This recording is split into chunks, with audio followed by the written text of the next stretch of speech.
اللہ کے نبی کہیں گے اچھا انہوں نے میرے دین کو بدل دیا تھا, جو میں دے کر آیا تھا اس میں چینجنگ کر دی تھی, یہی لوگ ہیں جنہوں نے میرے دین کو بدل دیا تھا.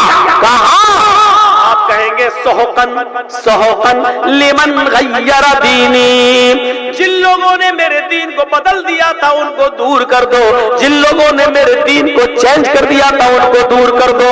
یعنی اللہ کے رسول بھی ان کو پانی پھر نہیں پلائیں گے, بدعتیوں کو پانی نہیں پلائیں گے, بدعتیوں کو دور کر دیں گے. تو اے نبی ہم نے آپ کو حوض کوثر سے نوازا.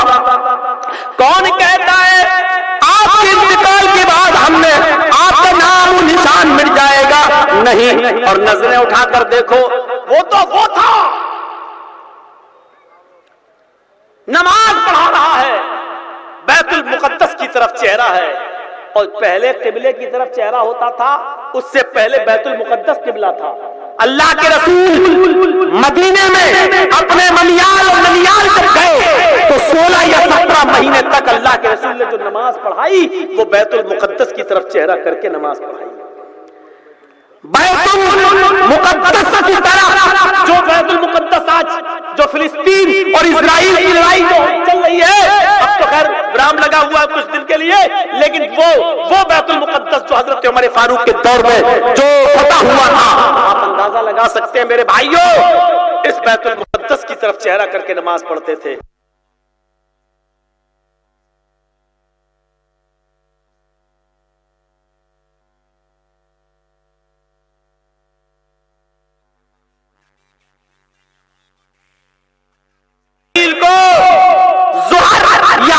نماز میں حکم دیا نماز ہی کی حالت میں کہ تمہارے لیے قبلہ بدل.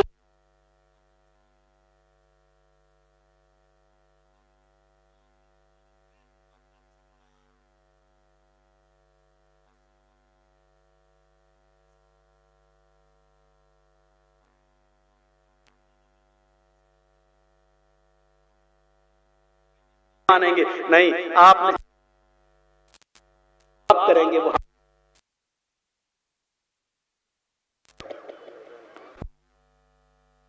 اور وہ تو جہاں ایک رکعت نماز پڑھ دی خانہ کعبہ میں, اللہ نے کہا میرے نبی جس مسجد میں خانہ کعبہ میں تم نے ایک رکعت پڑھی ہے, آج کے بعد میں اس میں پڑھی جانے والی ہر ایک رکعت پر لوگوں کو 1,00,000 رکعت کا ثواب. میرا نبی جس مسجد میں نماز پڑھ دے اور 1 رکعت نماز پڑھے تو اللہ نے اس کو 1,00,000 رکعت بنا دیا.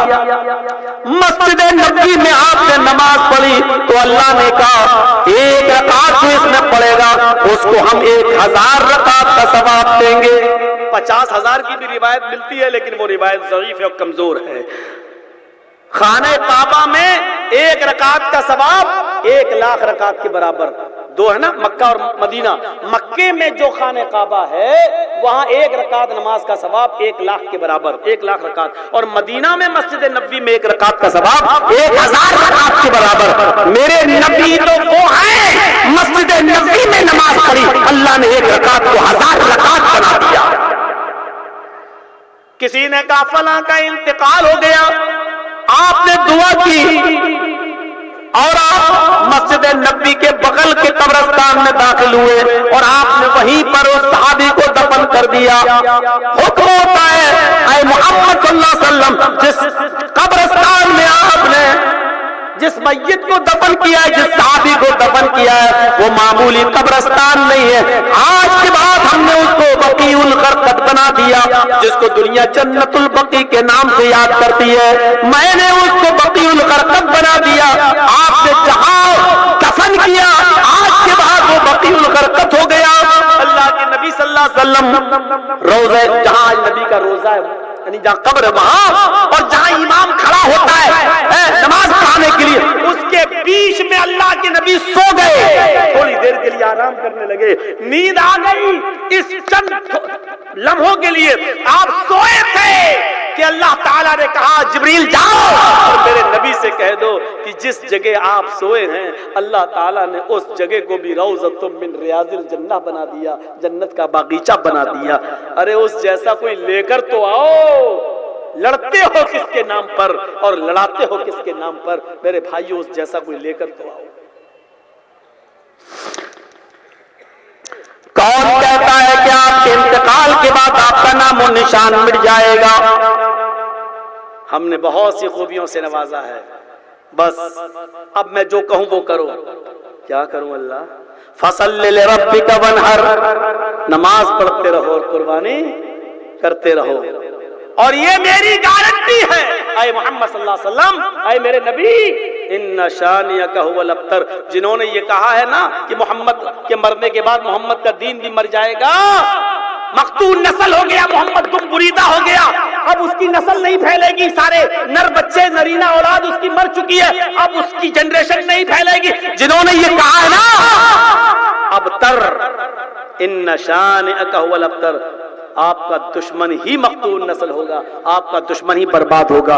اور پھر دنیا نے دیکھا کہ اللہ تعالیٰ نے نبی کے ان دشمنوں کو کیسے برباد کیا ہے۔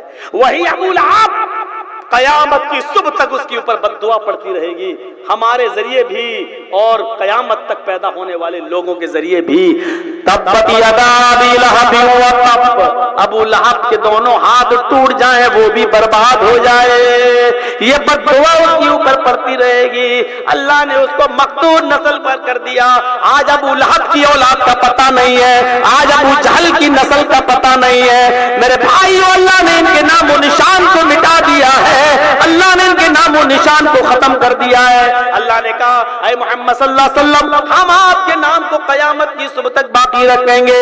دنیا میں سب سے زیادہ اگر نام کسی کا لیا جاتا ہے اللہ کے بعد، اگر سب سے زیادہ نام کسی کا لیا جاتا ہے تو جناب محمد رسول اللہ کا لیا جاتا ہے۔ سب سے زیادہ نام اگر کسی کا لیا جاتا ہے تو محمد رسول اللہ کا لیا جاتا ہے، اور کیوں نہ لیا جائے؟ ایسی خوبیوں سے نوازا۔ شریمد بھاگوت مہان پران کے اس منتر میں دیکھیے، میں پڑھتا نہیں ہوں لیکن یاد آ رہا تو پڑھ دوں ثابت کرنے کے لیے۔ اشوما شکماروہ دیو دت جگت پتی آسنا سادھت منم شٹیشوریہ گلنگیتا، 8 خوبیاں ہوں گی اس کے اندر، 8 خوبیاں، اور 8 خوبیوں والا جب تمہارے پاس آ جائے تو اسی کو آخری نبی مان لینا۔ اشٹرو گڑا، وہ 8 خوبیاں کیا ہے؟ دیپینتی، الپ بھاشی، کم بولنے والے ہوں گے۔ پہلی چیز، آخری نبی جب اس دنیا میں آئیں گے تو وہ کم بولیں گے۔ محمد رسول اللہ سے زیادہ کم بولنے والا کوئی نہیں تھا۔ آپ بہت کم بولا کرتے تھے، بہت مختصر بولا کرتے تھے، جیسا سوال ہوتا تھا ویسا ہی جواب دیتے تھے، بس ویسا ہی۔ کسی نے ایک بار یہودی آیا اور اس نے کہا السلام علیکم یا رسول اللہ، اے رسول موت ہو آپ پر۔ اس نے کیا کہا ہے نبی؟ موت ہو آپ پر، السلام علیکم نہیں کہا، اس نے کہا السلام علیکم یا رسول اللہ، اے اللہ کے رسول آپ پر موت ہو۔ تو اللہ کے نبی صلی اللہ علیہ وسلم نے فرمایا وعلیکم۔ کتنا کم بولتے تھے؟ آپ نے کہا وعلیکم، جو تم مجھ پر بھیج رہے ہو وہ تم پر ہو۔ اتنا کم بولتے تھے۔ دوسری خوبی بہو بھاشتا، بھوشیہ کی، مستقبل کی، فیوچر کی وہ باتیں بتائے گا۔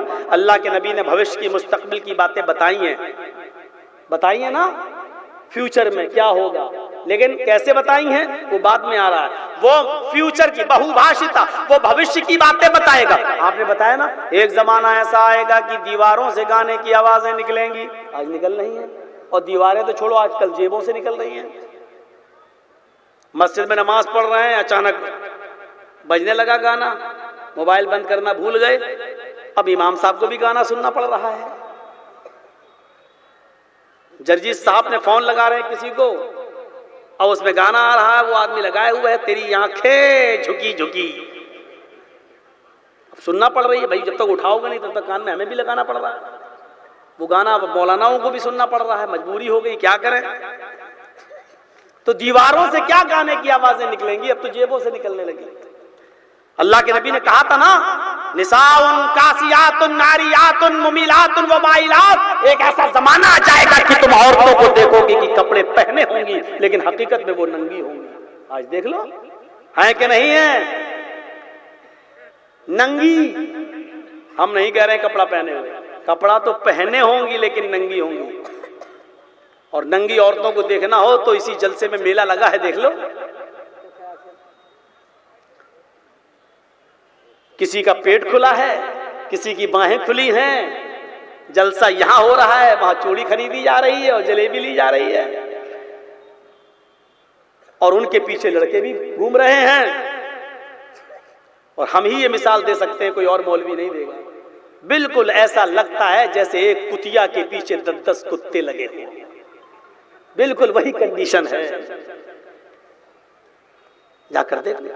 جلسہ کمیٹی والوں، ہاتھ جوڑنا جائز نہیں ہے میرا، ورنہ میں جوڑ کے کہتا. میں دامن پھیلا کے تم سے بھیک مانگ رہا ہوں، آئندہ کبھی جلسہ کراؤ تو شوق سے کراؤ، لیکن میلہ ختم کر دو. قسم اللہ کی قسم، آپ اپنے جلسے میں کامیاب ہو جاؤ گے. میلہ نہیں لگاؤ گے تو اتنا ہوگا، جلسے میں وہی آئیں گے جن کو تقریر سننا ہوگی، اور وہی عورتیں اپنے گھروں سے آئیں گی جن کو جلسہ سننا ہوگا. اور جب میلہ نہیں ہوگا تو یہاں وہی بیٹھیں گے جو سننے آئیں گے. اور میلہ لگانے کا مقصد یہ ہوتا ہے کہ ہمیں سننے جانا ہی نہیں ہے، جن کو جو خریدنا ہوتا ہے وہ خرید کے چلا جاتا ہے. آپ میلے پہ پابندی لگا دو میرے بھائیوں. یہاں سے لے کے سعودیہ تک کے جو مولوی آج ہمارے اوپر چلا رہے ہیں فیس بک پہ، ان کی سب چونچے بند ہو جائیں گی، ان کے تھوتھے بند ہو جائیں گے، ان کے منہ بند ہو جائیں گے. وہ کہہ رہے ہیں صاحب جلسوں کا کوئی فائدہ نہیں ہے، پوری رات آدمی جاگتا ہے، جلسہ کرتا، فجر کی نماز پڑھتا ہی نہیں ہے، جلسوں کا کوئی فائدہ نہیں. بہت سے مولوی تو یہاں تک کہہ رہے ہیں کہ جلسے کے بند کرانے کی مہم چلاؤ. بہت سے مولوی تو یہاں تک کہہ رہے ہیں کہ یو پی سے مولویوں کا آنا بند کراؤ، ان کا بائیکاٹ کراؤ. یہ سب فیس بک پہ چل رہا ہے. تم یہ نوٹنکیاں بند کر دو، میلہ ختم کر دو، اپنے آپ میرے بھائیوں جلسے کی ساری خرافاتیں ختم ہو جائیں گی. اتنا کام کر دو اور کرو گے نا انشاءاللہ آئندہ سال میلہ بند کر دیجیے. آپ میلہ ختم کر دو گے تو جلسوں میں بس وہی لوگ دکھیں گے جو سننے آئے ہیں. اور سن لو، اگر اچھی نیت سے جلسہ کرو گے نا تو انشاءاللہ اللہ برکت دے گا، اللہ برکت دے گا. یقین مانیے جب میں جیل کے اندر گیا تو مجھے بڑی فکر تھی، کیونکہ مجھے اپنے دونوں بچوں کی فیس جمع کرنا تھی پورے سال کی، اور تھوڑی بڑی فیس نہیں تھی. جیل میں سب سے زیادہ ٹینشن مجھے یہی تھا کہ میرے بچوں کا کیا ہو. لیکن اللہ کی قسم، من یتق اللہ یجعل لہ مخرجا، جو اللہ سے ڈرتا اللہ اس کے لیے نکلنے کا راستہ بنا دیتا ہے. مجھے آج تک پتہ نہیں چلا کہ کون آدمی آیا، اسکول گیا، میرے دونوں بچوں کی اسکول کی، کوچنگ کی، بس کی، سب ملا کے 4.5 لاکھ فیس بنتی تھی، وہ جمع کر دیا. اور میرے گھر کے نیچے جو گارڈ بیٹھتا ہے فلیٹ کے نیچے، جو جس کی ڈیوٹی ہے نگرانی کرنے کی، اس کے ہاتھ میں رسید پکڑا گیا. آج تک مجھے پتہ ہی نہیں چلا کہ کون آدمی ہے، آج تک نہیں پتہ چلا. اس نے یہ کام یقیناً اللہ کے لیے کیا. چلا اگر آپ 3 کے لیے جلسہ کرنے لگو گے نا، چندہ کم بھی ہوگا تو اللہ اس میں برکت دے گا. برکت کس کو کہتے ہیں؟ جرجیس صاحب کی تنخواہ، ایک مثال دے رہا ہوں، 5,000 روپے مسجد میں نماز پڑھانے کی، 5,000 میں جرجیس صاحب کا خرچہ چل رہا تھا. اچانک جرجیس صاحب کی شادی ہو گئی، اب 2 ہو گئے، جرجیس کی بیوی، تنخواہ وہی ہے 5-10,000 روپے مہینہ. اب جرجیس صاحب کا خرچہ دونوں کو پورا ہو رہا ہے، 10,000 روپے میں وہ بھی کھا رہے ہیں، ان کی بیوی بھی کھا رہی ہے. یہی تو برکت ہے. اب 10,000 روپے دونوں میاں بیوی کھا رہے ہیں. اچانک ایک بچہ پیدا ہو گیا. بچے کی پیدائش کے بعد وہ خرچہ اسی 10,000 میں بچے کا بھی خرچہ چلنے لگا. ایک اور بچہ پیدا ہو گیا، خرچہ چلنے لگا.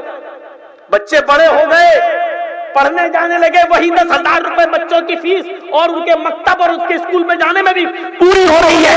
یہی تو برکت کہلاتی ہے. برکت کا مطلب یہ نہیں ہے کہ 10,000 الماری میں رکھو، 2 دن کے بعد کھولو تو 15,000 نکل آئے. یہ برکت نہیں ہے میرے بھائی. برکت کا مطلب یہ ہوتا ہے کہ آپ 1 لاکھ روپے کمائے ہیں، لیکن آپ کے پاس آیا آج اور کل پتا چلا کہ آپ کی بیوی کی کڈنی فیل ہو گئی، 1.5 لاکھ روپے ڈاکٹر مانگ رہا ہے. تو اس کا مطلب یہ ہے کہ آپ کے پیسوں میں برکت ہے نہیں.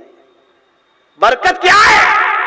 10,000 روپے جو مل رہے ہیں آپ کے بیٹوں کا علاج بھی ہو رہا ہے, بیوی بیمار ہو گئی اس کا علاج بھی ہو رہا ہے, اور وہی 10,000 روپے پورے. یہ برکت ہے. انشاءاللہ آپ نیک نیتی سے جلسہ کر رہے ہیں تو آپ کے پاس جتنا بھی چندہ ہوگا اللہ پورے سال کا انتظام فرمائے گا. یہ آپ کی ڈیوٹی تھوڑی ہے, آپ کا کام صرف محنت کرنا ہے.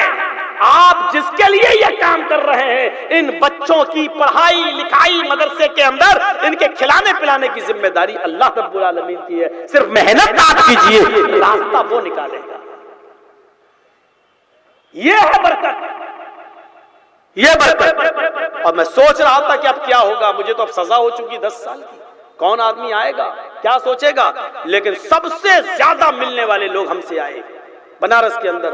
میں تعجب کر رہا تھا, جیلر ہمارا تعجب کر رہا تھا کہ کون آدمی آ گیا میری جیل میں جس سے اتنے لوگ, کوئی کیرل سے آیا, کوئی کشمیر سے آ رہا ہے, کوئی بہار, بنگال, اڑیسہ, کرناٹک, دلی, ممبئی, ہر جگہ سے لوگ ہم سے ملنے چلے آ رہے ہیں. اور کہہ رہا ہے یہ کون آدمی ہے جو اتنی دور سے لوگ اس سے ملنے چلے آ رہے ہیں. میرے بھائیوں یہ کیا ہے, میری ان سے کوئی رشتہ داری تھی نہیں, صرف ایک دینی محبت تھی جس کی وجہ سے وہ آ رہے تھے. اللہ نے جو مقام مرتبہ اس دین کی وجہ سے دیا ہے. ابھی ہم چناؤ لڑ لیں, کل آپ گالی دیں گے, کیا میرے پاس آفر نہیں آتے ہیں کیا راج سبھا کا ممبر بننے کے لیے ہم کو نہیں کہا جاتا ہے کیا اسمبلی میں MLC بنانے کے لیے ہم سے نہیں کہا جاتا ہے کیا بنگال والوں نے ہم سے نہیں کہا ہے کہ مولانا صاحب آپ آ جائیے, ہم آپ کو لال بتی دے دیتے ہیں.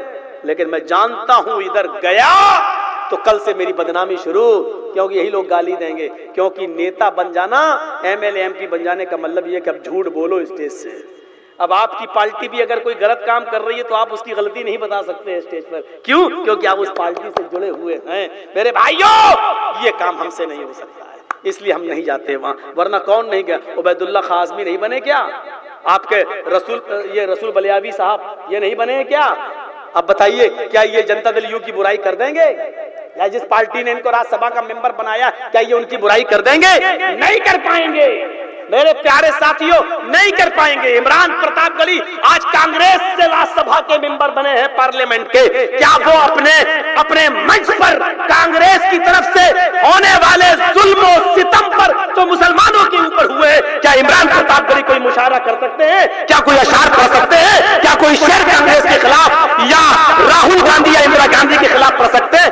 نہیں پڑھ سکتے ہیں. سیاست میں آنے کا مطلب یہ ہے کہ پارٹی کا غلام بن جانا. لیکن ہمیں اسلام نے ہیرو بنایا ہے اس لیے کہ آزادی دی ہے کہ تم کھل کے بولو, اور جو مذہب ہمیں کھل کے بولنے کی آزادی دیتا ہے وہی ہمارا سب سے بڑا رہبر ہے اور رہنما ہے. ہم اس لیے کہہ سکتے ہیں کہ الحمدللہ میں کھل کے بولوں گا کیونکہ آزادی ہمیں جناب محمد رسول اللہ نے دی ہے. دیکھ لو ان عورتوں کو جا کر کیسے کیسے کپڑے پہن رہی ہیں. ان جلسوں پر بس پابندی لگا دو, میلے پر آپ کا جلسہ کامیاب ہو جائے گا. بہو بھاشی بھوش کی باتیں بتائیں اللہ کے نبی نے. پھر کہا کہ وہ گیانی ہوگا. اللہ کے رسول سے بڑھ کر کون گیانی تھا؟ ہمیں ہمارے استاد نے جو پڑھایا آدھا یاد ہے آدھا بھول گئے. ابھی ہم کسی بچے کو پڑھائیں جاؤ اور کل اس کا سبق سنیں, آدھا یاد آدھا بھول گیا. انسان کو جب پڑھاتا ہے تو ہم نے کیا پڑھایا. ہم یہ پچھلی سال تو ہم نہیں آئے تھے یہاں, ہم تھے ہی نہیں, ہم تو سسرال میں تھے. آپ سمجھ رہے ہوں گے سسرال ہم کس کو کہہ رہے ہیں. تو پچھلی سال تو ہم نہیں آ پائے, ان دنوں میں ہم سسرال میں تھے. تو میرے بھائیوں اس سے پہلے جب ہم یہاں آئے, آج ہمیں نہیں معلوم کہ ہم نے آپ کو کیا تقریر کی تھی, ہمیں نہیں معلوم ہم کیا بولے. یعنی پڑھانے والا بھی بھول گیا کہ ہم نے کیا پڑھایا. تو جو جس کو پڑھاتا ہے یاد ضروری نہیں کہ وہ یاد رکھے, اور ہم نے کیا پڑھایا آپ کو وہ چیز یاد نہیں. یعنی پڑھانے والا بھی بھول سکتا ہے اور پڑھنے والا بھی بھول سکتا ہے. لیکن محمد رسول اللہ بہت بڑے گیانی تھے کیونکہ پڑھانے والا اللہ تھا, پڑھانے والا اللہ تھا. سنقرئک فلا تنسا. اللہ نے کیا کہا, ہم آپ کو ایسا پڑھائیں گے کہ آپ بھولیں گے نہیں. تو جو نہ بھولے اس سے بڑا گیانی کون ہوگا. تو وید نے کہا گیانی بہت پڑھے لکھے ہوں گے, تو اللہ کے رسول پڑھے لکھے تھے. شروطو گیانی, یہ سن کر ان کو علم حاصل ہوگا, خود سے نہیں, سن کر. اللہ نے جبرائیل کو بھیجا, جبرائیل سے سن کر محمد رسول اللہ کو حاصل ہوا. یہ 4 چیزیں ویدوں میں آ گئیں. کیا کیا؟ الپ بھاشی کم بولیں گے, پہلی چیز. دوسری چیز بہو بھاشی, بھوشیہ کی باتیں مستقبل کی باتیں بتائیں گے, ہم نے بتا دیا. تیسری چیز گیانی ہوں گے,